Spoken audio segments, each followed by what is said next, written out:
Aku mulai tertarik kembali menulis.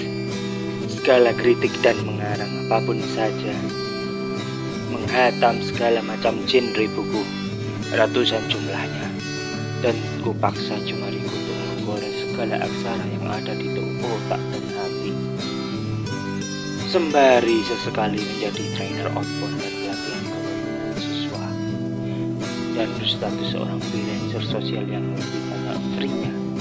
Aku mulai kembali kepada dunia buku dan menulis. Dari perjualan buku-buku guruku yang seorang budayawan, hingga aku bercita-cita menulis bukuku sendiri.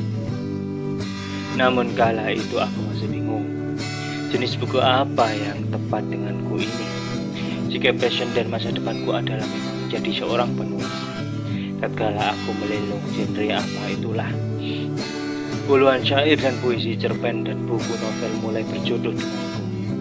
Aku pun fokus menjadi penulis buku sastra atau fiksi, meski tak menampik kemungkinan jika kedepannya barangkali semua jenis buku akan kutulis. Demikian kiranya bagaimana akhirnya lahirnya buku antologi pertamaku yang berupa kumpulan syair-syair. Hasil perenungan Saripati dalam seperempat abad namanya umurku. Lahir dari emperan kedai kopi ke kedai kopi lain, dan dari serambi masjid ke serambi lain selama masa perenungan. Ada selari masa di saat diriku mungkin pernah memiliki sejuta hasrat amat besar dan menggebu-gebu untuk melawan, menantang, dan jungkir balik buruk. Ingin menggenggam serta menguasai dunia penuh kelabu ini, seolah akulah manusia yang paling benar dan pasti mampu berkuasa. Semestaku barangkali kala itu masih semesta merenada, kawan. Lalu tiba-tiba datang waktu buatku merasa lelah berkumandang atas apa yang selama ini ingin ku capai dan perjuangkan. Namun nyatanya semua itu belum bisa membahagiakan. Lantas aku tiba-tiba saja menyesal karena sadar telah mengejar sebuah kehampaan.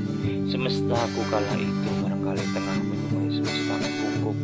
Wahai rekan, kemudian di suatu titik jedah pembelajaran kehidupan yang aku jelajahi, aku hanya ingin ikhlas dan berpasrah, terdiam dalam sunyi juga keramaian, mencari keheningan betapa di antara miliaran insan. Disitulah aku mulai membaca, berusaha mencari arti. Kepada siapa, untuk apa, sampai kemana langkah hidup ini, mengubah haluan hidup untuk terus bertransformasi menuju kesejatian langkah tanpa tendensi. Semestaku telah memasuki semesta bersujud, bahwa catatan perenungan hidupku yang sempat berserakan barangkali akan terus abadi, tersimpan malu dan bergeletakan. Dan apabila sampai pada waktunya hikayatku terkuak, mungkin aku telah menghilang, bukan hilang diculik atau mati. Aku hanya melinglung dan pergi mengembara ke tempat yang antah berantah dan sunyi, mencari peradaban yang memerdekakan samudra pikirku, berkelana kepada dunia yang terasa lebih sejuk untuk meneduh. Biarlah suaraku yang telah digores ke dalam keabadian aksara yang engkau kenang. Tak perlu engkau kenang parasku, kawan, sebagus-bagus paras, akhirnya ia akan dikabulkan juga.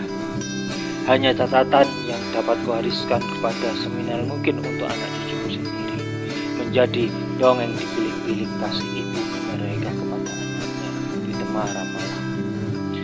Sahabat, apakah engkau akan menikmati kisah-kisahku sebagai prosa cinta? Itu kebebasan imajimu menilai catatan ini, catatan ituku sebagai manuskrip paradoks. Tentu aku tak bisa menyetir logika pandangmu, menghakimi kata-kataku sebagai gagasan kebenaran. Siapalah diri ini, manusia penuh anomali.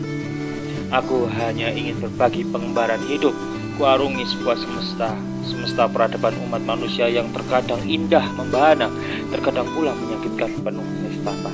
Aku semua padamu, sesungguhnya menarik untuk dikisahkan sebagaimana adanya.